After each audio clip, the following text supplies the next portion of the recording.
Hello guys, in this video I am going to show you how to search for a product on the Douglas application by scanning its QR code. But first I just want to mention, don't forget to subscribe to my channel because at 10,000 subscribers I am going to show you my whole YouTube revenue statistics and growth strategy, how to make money online. So let's jump into it. First of all, open the application on your phone.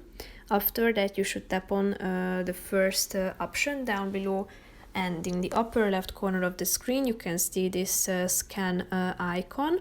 But first you need to allow the application to have access to your camera, and after that tap on this button in the upper left corner, and then you should scan the QR code of your product that you are looking for.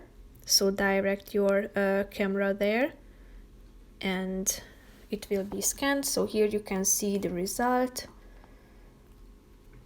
So basically that's it. It found it quite easily. So that's pretty much it for this video, guys. See you in the next one. Bye bye.